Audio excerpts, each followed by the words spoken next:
Muy bien, entonces ahora vamos a avanzar, por favor, el capítulo número 9, que es mutaciones.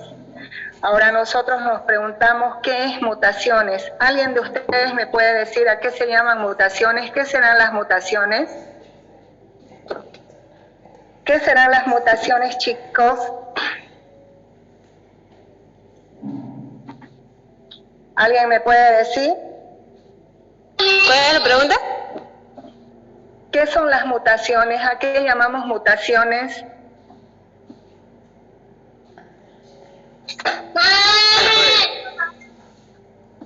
A la alteración o modificación de la estructura del ADN. Muy bien. Alteración o modificación en la estructura del ADN. Correcto. Cuando nosotros hablamos, por ejemplo, de qué son las mutaciones, vamos a decir que las mutaciones simplemente son la variabilidad o la variación que puede haber de bases nitrogenadas en un pequeño segmento del ADN, y si hay, por ejemplo, cambios de esas bases nitrogenadas, o va a haber pérdida de esas bases nitrogenadas, o repetición de esas bases nitrogenadas, entonces a nosotros esos cambios o esas repeticiones nos van a dar presencia de mutaciones, vale decir, de alteraciones, en este caso, genéticas. Y cuando nosotros hablamos de una breve introducción de lo que es, en este caso, las mutaciones, vamos a decir que la mutación es una variación que puede ser espontánea o que puede ser inducida dentro de lo que es el genoma por un cambio que puede ser permanente o que puede ser heredable en la secuencia del ADN, vale decir, en los nucleótidos. Y los nucleótidos del ADN están basados en 4 bases nitrogenadas que son adenina, guanina, citosina y timina. Todos los organismos que están sujetos, por ejemplo, a sufrir cambios en el ADN, pueden, ¿no es cierto?, por efectos del medio ambiente, por efectos del metabolismo propio, presentar una variabilidad dentro de una misma especie.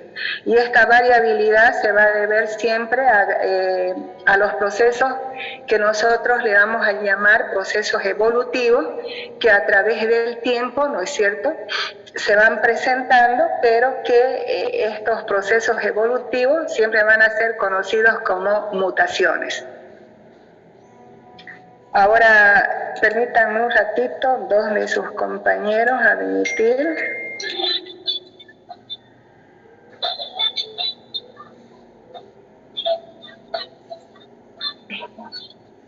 Ahora vamos a ver qué es la mutación como tal. Entonces, cuando nosotros queremos conceptuar qué es una mutación, decimos que la mutación es cualquier cambio permanente en la secuencia de bases nitrogenadas del ADN. Eso es mutación. Entonces, cualquier cambio en las bases nitrogenadas del ADN a nosotros nos significa que va a haber presencia, en este caso, de mutación. Dentro de los agentes mutagénicos que pueden producir mutaciones, tenemos a los que vendrían a ser, en este caso, permítanme un ratito poner el mango. Tenemos los agentes que van a ser, en este caso, físicos. Tenemos a los físicos, tenemos a los químicos, tenemos a los biológicos y tenemos a las fuentes naturales. Cuando nosotros hablamos de los agentes mutagénicos físicos, estos agentes mutagénicos físicos nos vamos a referir a los rayos X, a los rayos alfa, a los rayos beta, a los rayos gamma, y a todos aquellos agentes físicos mutagénicos que sean capaces de romper la cadena del ADN. Nosotros, ¿por qué, por ejemplo, decimos los agentes mutagénicos pueden ser físicos? Porque no nos olvidemos que los rayos X con los que nos sacan radiografías nos pueden causar, en este caso, presencia de mutaciones. Ustedes dirán, ¿cuándo pueden causar mutaciones? Generalmente cuando la persona es del sexo femenino y está en estado de gestación, esa persona no puede hacerse tomar rayos X, especialmente en el primer trimestre de embarazo. ¿Por qué no se pueden sacar radiografía en el primer trimestre de embarazo? Porque en ese primer trimestre de embarazo el nuevo individuo se está formando. No nos olvidemos que el nuevo individuo tiene formadores, tiene grupos de formadores que van formando la cabeza, el ojo izquierdo, el ojo derecho, el brazo izquierdo, el brazo derecho, la mano izquierda, la mano derecha. Entonces todos esos formadores se bloquean frente a la presencia de estos rayos X, causando obviamente mutaciones y por lo tanto, ¿no es cierto?, causando lo que vendrían a ser las alteraciones genéticas. Todas las radiaciones, si ustedes han leído, digamos, de hace 20 años atrás, la radiación de Chernóbil, todas aquellas radiaciones que escapan de aquellos centros de acopio, digamos, de radiaciones, producen obviamente mutaciones, producen malformaciones genéticas. Por ejemplo, todos aquellos individuos que vivían en Chernóbil y que estuvieron viviendo bajo esas radiaciones en aquella ciudad, cuando quisieron, digamos, tener hijos, tenían hijos que tenían un solo brazo, que nacían sin piernas o que nacían sin brazos. Eso por alteraciones, en este caso, genéticas, ¿no es cierto?, por presencia de mutaciones. Entonces todos los rayos X, alfa, beta y gamma son radiaciones que a veces a nosotros nos sirve para poder sacar, como en este caso hemos hablado de las radiografías, pero que si la persona está en estado de gestación, obviamente esa persona va a ser dañada, ¿no es cierto?, o el nuevo individuo va a ser dañado con la presencia de estas radiaciones. También las mujeres embarazadas no pueden trabajar sacando fotocopias, porque no nos olvidemos que las fotocopiadoras también utilizan rayos para poder fotocopiar. Entonces también es un peligro para las mujeres embarazadas. Ahora, dentro de estos agentes mutagénicos, por ejemplo químicos, dentro de estos químicos nosotros vamos por un lado a ver los agroquímicos y por otro lado los medicamentos. Entonces, dentro de estos mutagénicos o dentro de estos agentes mutagénicos químicos, nosotros podemos encontrar a los agroquímicos y podemos encontrar también a los medicamentos. Estos agentes mutagénicos químicos pueden ser análogos, pueden ser modificadores químicos o pueden ser intercaladores. Cuando nosotros hablamos, por ejemplo, de los agroquímicos se caracterizan porque están constituidos por moléculas químicas que son capaces de inhibir el crecimiento de las plantas o son capaces de inhibir y desarrollar el crecimiento de los insectos, porque dentro de los agroquímicos nosotros vamos a encontrar, por ejemplo, a los herbicidas, a los fungicidas, a los pesticidas, ¿no? Entonces, todo lo que termine en SIDA para poder, en este caso, matar, ¿no es cierto?, desde las plantas, los insectos o las plantas indeseables, los insectos, y también, en este caso, algunos virus mediante medicamento o algunas bacterias mediante medicamento. Pero cuando nosotros hablamos de los agroquímicos, si bien los agroquímicos, el uso de los agroquímicos, por ejemplo, en los cultivos y los consumidores que consumimos, por ejemplo, vamos a hablar del tomate, cuando nosotros consumimos el tomate, probablemente en el tomate nosotros estemos consumiendo residuos de agroquímicos. o sea, residuos que pueden ser de repente de insecticidas, de fungicidas o de algunos otros agroquímicos con los cuales, digamos, han sido rociados esos cultivos, ¿no es cierto?, para que el tomate no se pudra, para que el tomate no se llene de hongos, para que el tomate no sea comido por la mosca, o sea que todas esas cosas. Entonces, si nosotros consumimos el tomate, en el tomate vamos a tener residuos de estos agroquímicos. Y si nosotros introducimos a nuestro organismo, entonces estos agroquímicos tienen un poder residual. Ese poder residual de estos agroquímicos no se puede evitar, porque el poder residual es cuando los agroquímicos ingresan dentro del organismo por el consumo, obviamente, de tomate, por el consumo de pimentón, por el consumo de otros cultivos, ¿no es cierto? Esos agroquímicos ingresan dentro del cuerpo, especialmente en el tejido adiposo, y no se lo puede sacar del tejido adiposo. Entonces, estos residuos, estos agroquímicos que tienen ese poder residual, se van acumulando todo el tiempo, ¿no es cierto?, y pueden producir enfermedades como en este caso el cáncer. Y nosotros estamos viendo, ¿no es cierto?, que el cáncer está muy de moda cuando las personas en este caso fallecen. Luego tenemos los medicamentos, algunos medicamentos como por ejemplo los medicamentos para el asma. Son medicamentos que pueden también producir, en este caso, daños a lo que nosotros estaríamos llamando, ¿no es cierto?, gestación. Eso quiere decir que las personas asmáticas que consumen medicamentos para el asma pueden tener lo que nosotros conocemos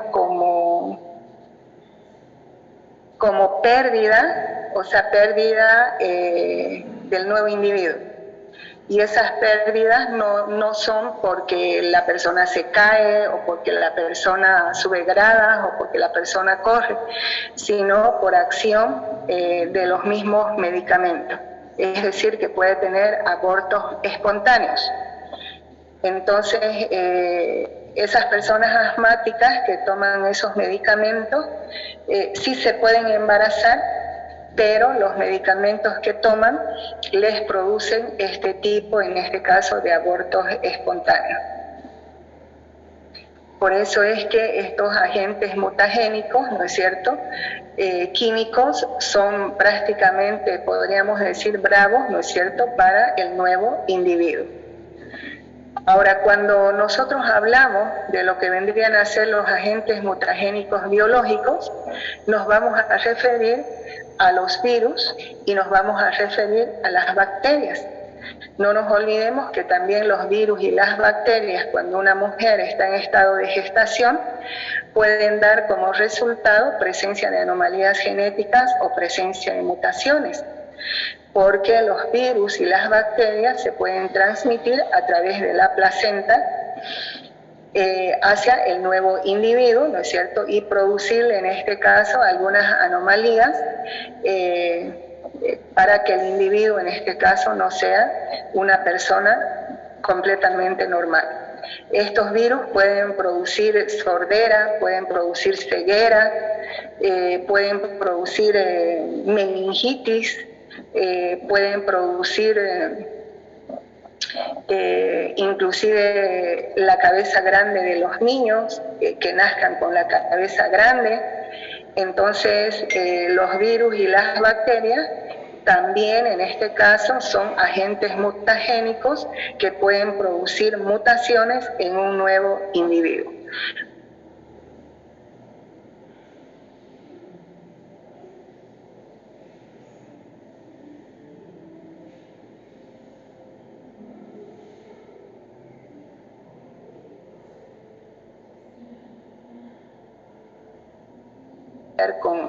con Zika, ni con chikungunya, ni con esas enfermedades, porque obviamente, ¿no es cierto?, esas enfermedades están a base de virus y a base, en este caso, de bacterias. Luego tenemos el otro cuarto grupo de agentes mutagénicos, que vendrían a ser las fuentes naturales, y dentro de estas fuentes naturales están los rayos ultravioleta. Y nosotros sabemos que los rayos ultravioleta que vienen atravesando la atmósfera llegan obviamente a la Tierra para causar también enfermedades como es el cáncer de piel. Por esa razón, en algunas ocasiones, hace años atrás, en las radios y en las televisiones, decían que cuando uno quería salir a la playa o al río, tenía que salir, ¿no es cierto?, a partir de las 8 hasta las 10 de la mañana o desde las 5 de la tarde hacia adelante, porque en el lapso de las 10 hasta las 5 de la tarde había mucha afluencia de rayos ultravioleta atravesando obviamente la atmósfera con dirección a la Tierra para causar, ¿no es cierto?, estas enfermedades conocidas como cáncer de piel. Entonces, fíjense cómo los agentes mutagénicos, que pueden ser físicos, que pueden ser químicos, que pueden ser biológicos o naturales, actúan produciendo, en este caso, mutaciones, y esas mutaciones produciendo alteraciones genéticas en los individuos. Ahora vamos a ver las etapas de la radiación biológica, cómo son en este caso, o cómo es la acción biológica de la radiación. La acción biológica de la radiación tiene dos etapas. La primera etapa, que vendría a ser en este caso la etapa física, y la segunda, que es la etapa química. Cuando nosotros hablamos de la etapa física dice que puede tener una acción directa y una acción indirecta. La acción de la etapa física o la acción biológica de la etapa física va a ser directa cuando las radiaciones lleguen directamente a la molécula del ADN, ¿no es cierto?, e incidan sobre él.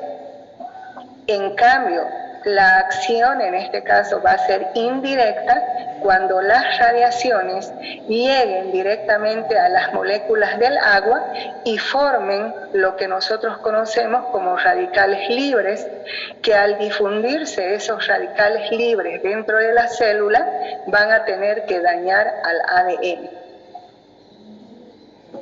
Cuando nosotros hablamos de las etapas de la acción biológica de la radiación en la etapa química, vamos a hablar de que una vez que se han formado los radicales libres en las células, esos radicales libres van a ser los que van a causar lesiones que pueden ser más o menos importantes en el ADN. Entonces, siempre el ADN tiene que dañarse, ¿no es cierto?, para que haya precisamente, en este caso, una acción de lo que nosotros conocemos como mutación. Ahora vamos a ver los tipos de mutación. ¿Cuántos tipos de mutación nosotros podemos, en este caso, conocer? Hay dos tipos de mutación. La primera, que es en este caso la mutación génica, conocida también como mutaciones puntuales o como microlesiones, y la segunda, que son aberraciones cromosómicas o macrolesiones. Esos son los dos tipos de mutaciones. Ahora vamos a ver en qué consisten las mutaciones génicas, puntuales o microlesiones. Las mutaciones génicas dice que son mutaciones que no son visibles cuando se analiza un cariotipo, pero es capaz de afectar a los nucleótidos de un determinado gen del ADN. Cuando nosotros hablamos de estas mutaciones génicas, nosotros podemos encontrar mutaciones génicas por sustitución, por delección o supresión y por inserción. Ahora vamos a ver en qué consiste por las mutaciones génicas por sustitución. Las mutaciones génicas por sustitución se llaman así porque las bases nitrogenadas se van a sustituir una con la otra. Y esta sustitución nos va a dar como resultado a nosotros la transición y la transversión. Aquí, por favor, ustedes van a investigar a qué se llama. Aquí van a investigar a qué se llama transición y a qué se llama transversión. Sabemos que la sustitución es de una base nitrogenada por otra, y esa sustitución de esas bases nitrogenadas nos van a dar a nosotros como resultado una transición o nos va a dar como resultado una transversión. Entonces ustedes van a investigar, por favor, a qué se llama transición y a qué se llama transversión.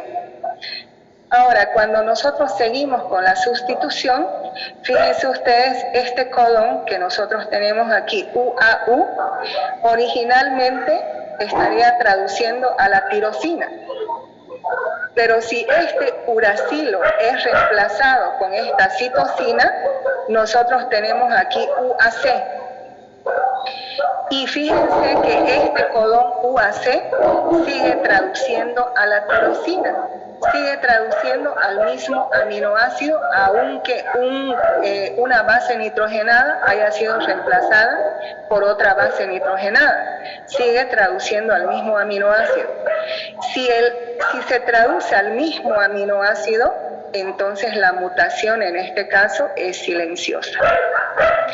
Ahora, en este otro caso, tenemos aquí el codón original que traduce la tirosina. Si este uracilo es reemplazado por esta citosina, nosotros vamos a tener citosina, adenina, uracilo. Ahora fíjense ustedes, este codón ya no traduce tirosina, sino que traduce histidina. Entonces, si este codón ha traducido otro aminoácido, entonces la mutación se denomina errónea. Entonces hay un error, obviamente, en la base nitrogenada y por lo tanto está traduciendo, ¿no es cierto?, un aminoácido completamente diferente. Por lo tanto, la mutación en este caso va a ser errónea. Luego tenemos aquí el uracilo, otra vez, esto de aquí traduce tirosina, pero si nosotros este uracilo es reemplazado por la adenina, fíjense ustedes lo que nosotros tenemos, uracilo, adenina, adenina. Entonces, este codón a nosotros nos traduce un codón sin sentido, un codón stop, un codón pare. Entonces, la mutación que nos estaría produciendo este codón se va a llamar mutación sin sentido. ¿Por qué mutación sin sentido? Si yo tengo, por ejemplo, una información genética así, y supónganse que aquí hay una adenina, aquí hay una timina, aquí una citosina, y aquí me aparece, por ejemplo, aquí vamos a hacer uracilo.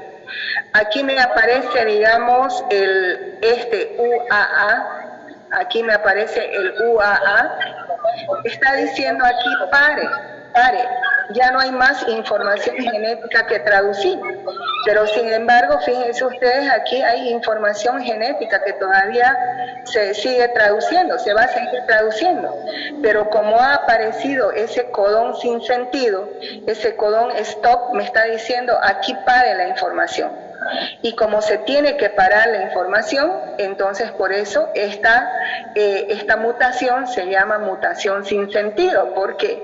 ¿Por qué se llama sin sentido? Porque apareció este codón, aunque haya habido mayor cantidad de información aquí para traducir, pero como se está apareciendo esto, está produciendo una mutación, en este caso, sin sentido.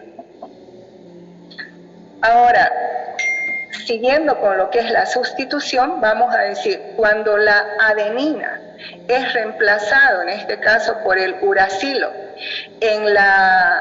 afectando, por ejemplo, la cadena beta de la hemoglobina, provoca una enfermedad que se llama anemia falciforme. Y si produce esa anemia falciforme, entonces, o si la adenina es reemplazada por el uracilo, provocando la anemia falciforme, entonces la mutación es puntiforme. Cuando nosotros hablamos, por ejemplo, de la estructura de la hemoglobina, la estructura de la hemoglobina es completamente redonda. Tiene que ser completamente redonda, discoidal. Pero cuando la adenina es reemplazada por el uracilo, esa estructura que era redonda, en este caso de lo que sería la hemoglobina, se transforma así en media luna. Entonces esta media luna estaría afectando la estructura de la hemoglobina y al producirse, digamos, esta mala estructura, se estaría dando como resultado la anemia falciforme. A esto es lo que nosotros conocemos con el nombre de mutación puntiforme. Luego tenemos la delección. ¿En qué consiste la delección? ¿Qué es la delección? La delección simplemente es la pérdida de una base nitrogenada o de dos pares de bases nitrogenadas, pero que en el resultado va a haber un corrimiento en el marco de lectura. Entonces, delección consiste en la pérdida de una base nitrogenada. Ahora, fíjense ustedes, aquí nosotros tenemos el ADN. Si del ADN nosotros vamos a copiar al ARN mensajero la información genética, vamos a decir, para una timina, una adenina, para una adenina, un uracilo, para una citosina, una guanina. Para una citosina, una guanina, para una timina, una adenina y para una citosina, una guanina. Para una citosina, guanina, para una timina, adenina, para una adenina, un uracilo. Para una guanina, citosina, guanina, citosina, guanina, citosina. Para una citosina, guanina, para una timina, adenina y para una adenina, uracilo. Para una adenina, uracilo, para una timina, adenina, para una guanina, citosina.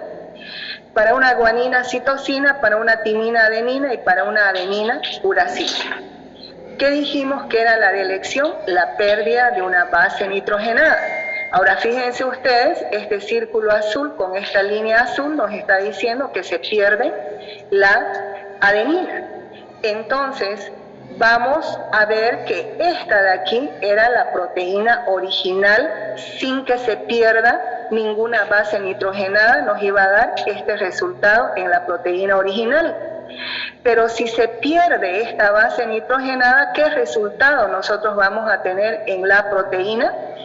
Entonces, fíjense, AUG se mantiene, GAG se mantiene, aquí es GAG, por favor, GAG se mantiene.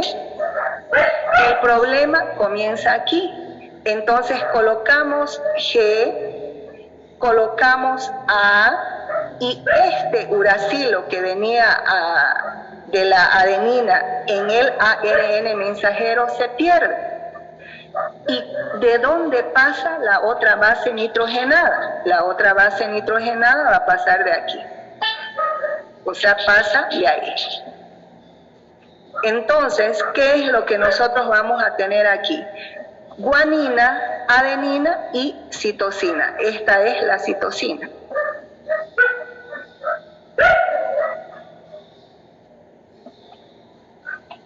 Ya.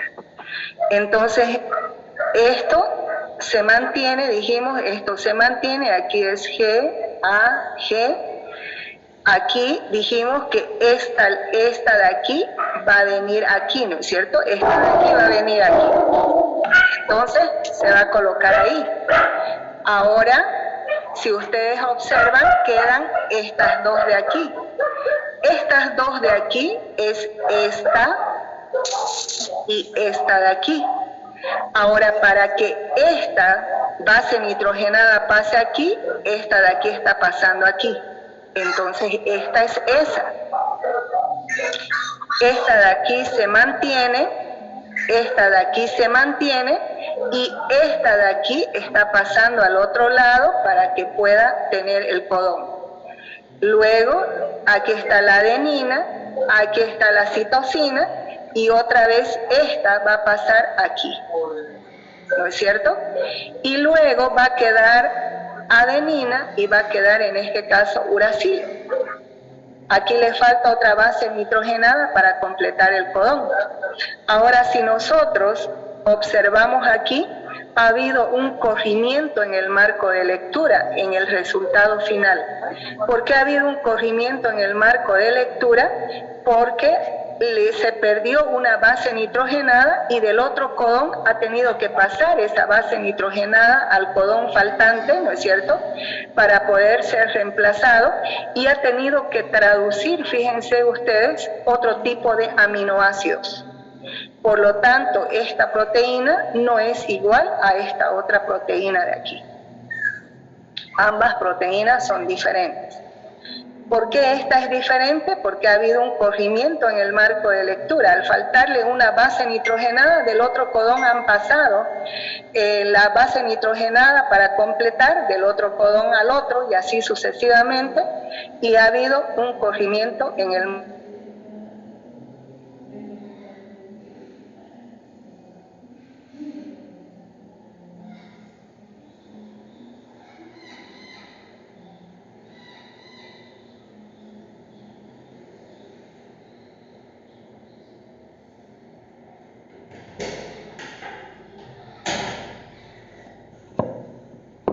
¿En qué consiste la inserción? La inserción, como su nombre lo dice, inserción viene de que una base nitrogenada se inserta o dos pares nitrogenadas se insertan en un determinado gen del ADN que va a ser transcrita obviamente al ARN mensajero. Y en el resultado también va a haber un corrimiento en el marco de lectura. Fíjense aquí, nosotros tenemos el ADN, tenemos a los nucleótidos y nos está diciendo este círculo rojo con esta flecha roja que después de la timina se va a colocar otra timina, se va a insertar otra timina.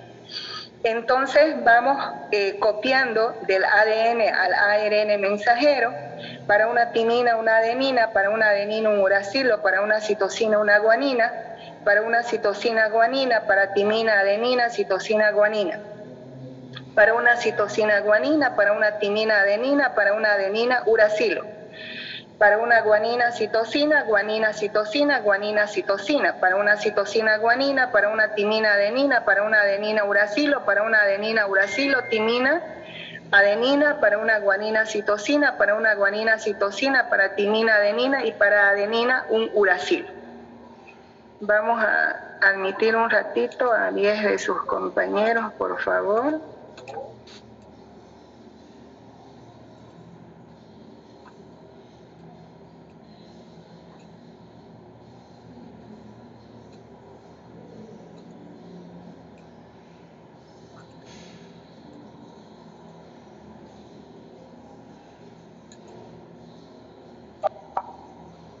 Ahora, ¿qué es lo que nosotros vamos a hacer? Vamos a ver desde esta parte de aquí, porque aquí se mantiene lo mismo, no hay ningún error. El error está aquí, ¿no es cierto? Aquí se estaría introduciendo otra adenina. Como nosotros, aquí debería introducirse una timina, entonces aquí debería ser una adenina seguida del uracilo. Entonces vamos a decir guanina, adenina y la adenina que se introdució. Ahora quedó sobrando el uracilo. Ese uracilo va a pasar al otro codón, entonces va a pasar aquí. Este es el uracilo, esta es la citosina y esta es la citosina. Ahora queda esta citosina de aquí. Esta citosina es esta de aquí, luego viene guanina y luego viene adenina. Este uracilo es este de aquí, este uracilo es este de aquí y la adenina aquí.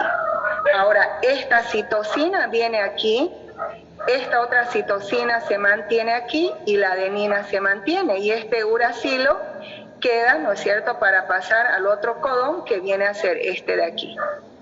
Ahora si ustedes se fijan, esta parte de aquí, traduciendo lo que es glutamina, serina, arginina, leucina y prolina, no es lo mismo que esta proteína de aquí.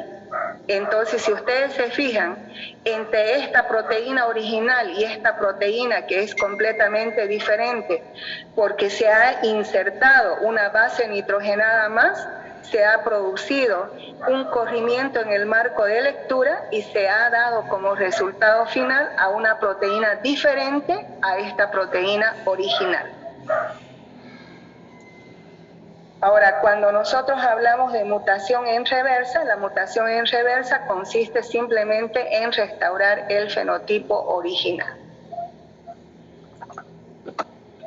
Ahora vamos a ver las aberraciones cromosómicas. Esas son ya el segundo grupo, ¿no es cierto?, de lo que vendrían a ser las mutaciones génicas. Cuando hablamos de estas aberraciones cromosómicas pueden ser de dos tipos. Uno, alteraciones numéricas y dos, alteraciones estructurales.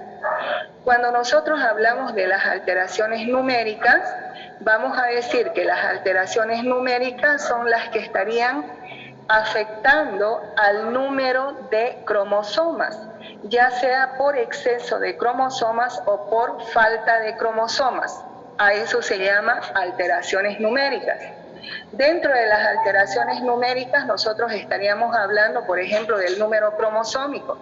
Nosotros sabemos que en la especie humana 46 cromosomas es el número normal de cromosomas. Si nosotros tenemos 47 cromosomas, esto es anormal. Si tenemos 45 cromosomas, esto es anormal. Entonces, cuando hablamos de las alteraciones numéricas, estamos hablando del número de cromosomas. Vale decir que el número de cromosomas se puede ver afectado por demasía, o sea, por cromosomas de más, o por la falta de cromosomas. A eso se llaman alteraciones numéricas. Cuando nosotros hablamos de alteraciones estructurales, las alteraciones estructurales son las que el cromosoma en su estructura va a perder información genética, pero dentro de su estructura del cromosoma. A eso se llaman alteraciones estructurales. Cuando hablamos de estas alteraciones numéricas, que ya hemos dicho que las alteraciones numéricas son las que afectan al número de cromosomas, ya sea por exceso de cromosomas o por falta de cromosomas, nosotros vamos a tener a las euploidías y a las aneuploidías. Dentro de estas euploidías son las que afectan a todo el conjunto cromosómico. Y dentro de estas euploidías nosotros tenemos a la monoploidía y a la poliploidía. Se llama monoploidía cuando a una célula simplemente tiene un juego completo de cromosomas. Entonces se llama monoploide una célula cuando tiene un juego completo, o sea, un solo juego completo de cromosomas.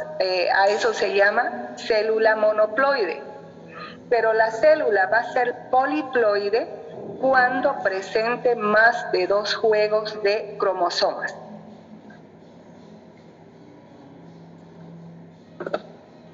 Cuando hablamos de las aneuploidías, estas aneuploidías, o dentro de estas aneuploidías, nosotros vamos a estudiar a la nulisomía por un lado, a la monosomía y a la trisomía. La nulisomía es cuando, en este caso, nosotros tenemos un par de cromosomas XX, pero que este par de cromosomas desaparece y cada lugar de ese cromosoma es representado por 0. A eso se llama nulisomía. Cuando hablamos de la monosomía es cuando yo tengo un par de cromosomas y de ese par de cromosomas uno se ha perdido y este espacio ha sido reemplazado, en este caso, por 0. A eso se llama monosomía, cuando del par de cromosomas se pierde un cromosoma. Esto que nosotros estamos viendo aquí nos estaría indicando el síndrome de Turner. El síndrome de Turner tiene falta de cromosomas porque se ha perdido uno y por eso se escribe su cariotipo así, 45XZ. Luego tenemos la trisomía. ¿En qué consiste la trisomía? La trisomía consiste en que uno tiene un par de cromosomas normales, pero que a este par de cromosomas se le introduce otro cromosoma extra. Y en lugar de ser 2 cromosomas, son 3 cromosomas. Por eso dice trisomía. Tri viene de 3 cromosomas. Entonces aquí nosotros tenemos un trío de cromosomas formando en este caso una trisomía. Es decir, que la trisomía es la existencia de un cromosoma extra en un par de cromosomas. Y como ejemplo, esta trisomía nosotros podemos encontrar en el síndrome de Down, en el síndrome de Patau, en el síndrome de Edwards y en el síndrome de Klinefelter. Ahora, ustedes dirán por qué se produce la trisomía. La trisomía se produce o se origina por la no disyunción de los cromosomas, especialmente en la anafase tardía. Ahora ustedes van a investigar y van a graficar. La trisomía en la meiosis forma el error presigótico y en la mitosis la trisomía forma el error posigótico. Entonces ustedes van a investigar, por un lado, qué es error presigótico y qué es error posigótico y luego van a graficar. Esa tarea ustedes van a hacer aquí. Ahora vamos a ver las alteraciones estructurales. Cuando nosotros hablamos de las alteraciones estructurales, ya hemos dicho que la alteración estructural es la que se produce, ¿no es cierto?, durante todo lo que vendría a ser la estructura del cromosoma. Y dentro de estas alteraciones estructurales nosotros tenemos la deficiencia o delección, tenemos la inversión, la translocación y la duplicación. ¿En qué consiste la deficiencia o delección? La deficiencia o delección es la pérdida del material genético a lo largo de un cromosoma.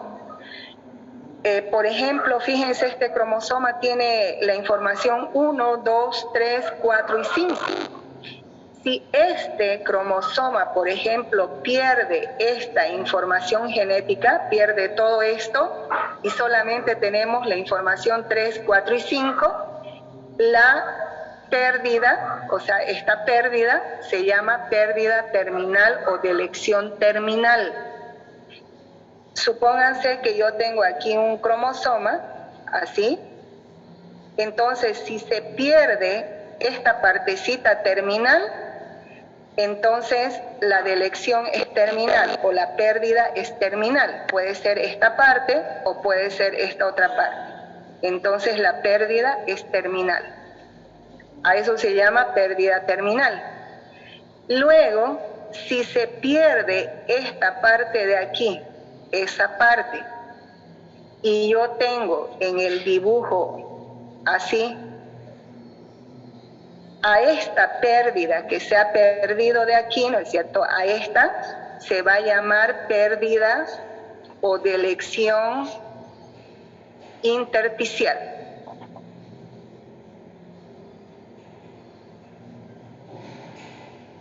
Entonces a esa se va a llamar pérdida intersticial, lo que nosotros estamos viendo aquí. Fíjense, aquí se ha perdido esta información genética, 2 y 3, y solamente queda la 1. Como ha perdido la información 2 y 3, entonces la pérdida es intersticial o llamada también delección intersticial. Luego tenemos estas otras que ustedes están observando aquí, que esta se denomina cromosoma en anillo. ¿Y cómo se forma ese cromosoma en anillo? Resulta de que, fíjense ustedes, el cromosoma debería tener aquí una parte terminal y aquí la otra parte terminal. Ahora, si esta parte terminal se pierde al mismo tiempo que esta parte terminal del brazo inferior, este cromosoma se une con este otro extremo así, formando lo que nosotros conocemos como cromosomas en anillo. Eso forman los cromosomas en anillo. Estos cromosomas en anillo generalmente vamos a encontrar en aquellas personas que presentan tumores especialmente malignos o que presentan enfermedades como cáncer. Luego tenemos la inversión. ¿En qué consiste la inversión? La inversión, como su nombre lo dice, consiste en que la información genética de un cromosoma se invierte, porque el cromosoma se rompe 2 veces y al romperse 2 veces la morfología del cromosoma en este caso se altera. Entonces fíjense ustedes, este de aquí es el cromosoma original. Para que este cromosoma tenga una inversión de información genética, fíjense cómo tiene que transformarse, tiene que tener la forma de una letra E o de una letra L, más parecido a una letra E. Una vez que se torna con la forma de una letra E, tiene doble rotura, aquí la una y aquí la otra. Entonces, esto se va a unir con esto y esto se va a unir con esto. Y si nosotros unimos estos brazos que se han roto, fíjense, aquí nosotros tenemos A, tenemos B y tenemos E aquí y tenemos D. Y en este otro brazo nosotros tenemos C, que es este, tenemos F, que es ese, y ahora si nosotros comparamos este cromosoma de aquí con este, nosotros estamos viendo que la información genética aquí se ha invertido.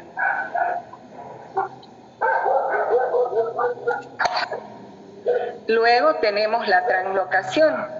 ¿En qué consiste la translocación? La translocación simplemente es cuando un cromosoma se rompe y su fragmento de ese cromosoma que se ha roto se tiene que adherir al mismo cromosoma o a otro diferente. Aquí en este ejemplo nosotros tenemos 2 cromosomas, este es uno y este es el segundo. Fíjense que este cromosoma se rompe aquí, este cromosoma se rompe aquí, y esta porción de este cromosoma está viniendo aquí. Y esta porción de este cromosoma va a venir aquí. Y como resultado final, ¿qué nosotros vamos a obtener de este cromosoma? Se mantiene A, se mantiene B, se mantiene C, ¿no es cierto? Pero esto y esto van a venir aquí, entonces aquí nosotros tenemos así.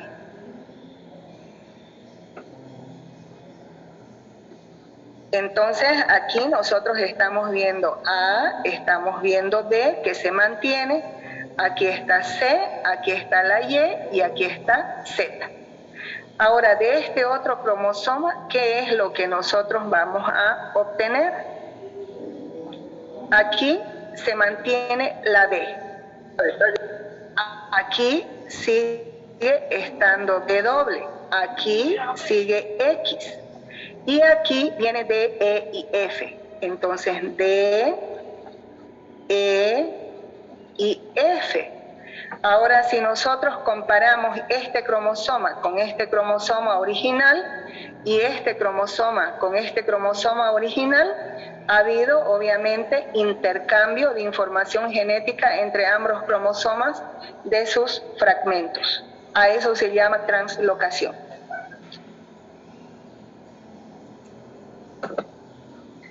Ahora vamos a hablar de la duplicación.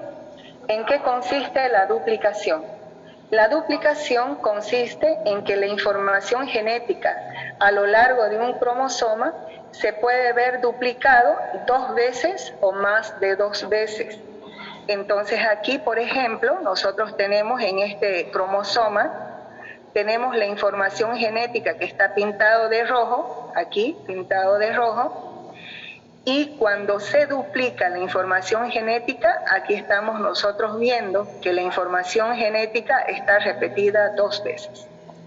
Entonces la duplicación consiste en que la información genética en un cromosoma se ve duplicado 2 veces o más veces esa misma información genética.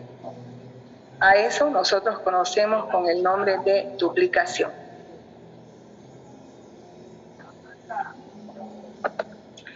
No sé si tienen alguna pregunta, chicos, hasta ahí. Ahí donde dice gráfica, eso no lo entendí muy bien, doctora. Ahí donde decía graficar la tarea que tenemos. Aquí. Sí.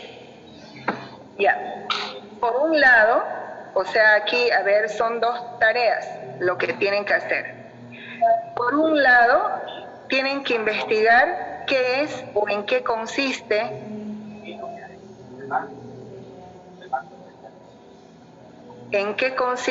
el error presigótico.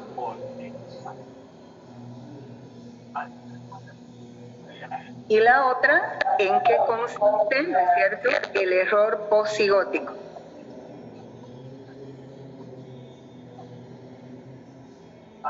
El error posigótico.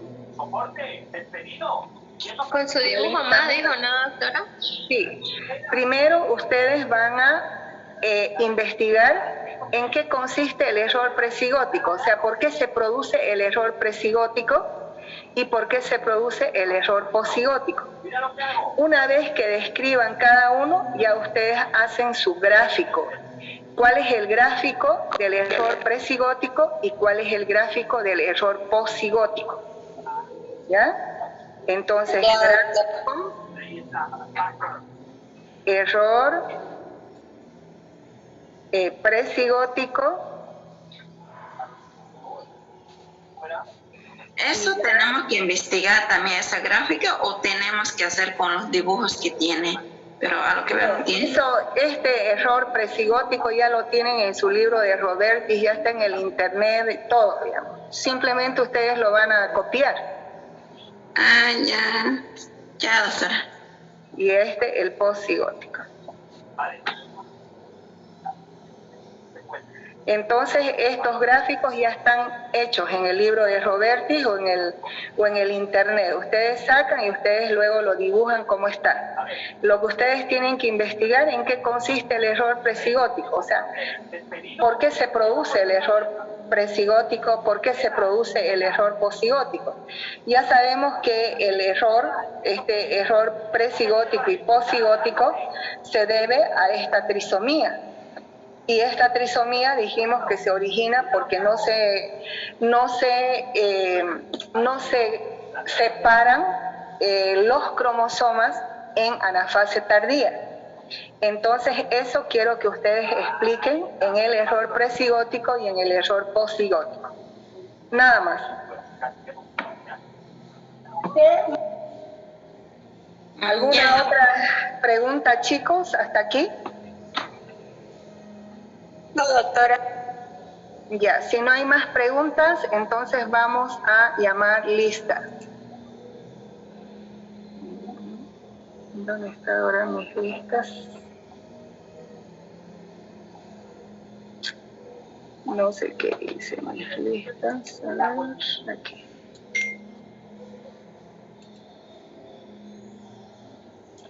Vamos con el JF, por favor. Acosta Ramos Jocelyn. Acosta. Alfaro Pelosa Irina. Presente, Licen. Muy bien, niña. Arnés Malele Franz Albert. Arteaga Llovió Juliana. Presente, doctora. Muy bien, niña. Bautista Torrico Helen. Presente, doctora. Muy bien.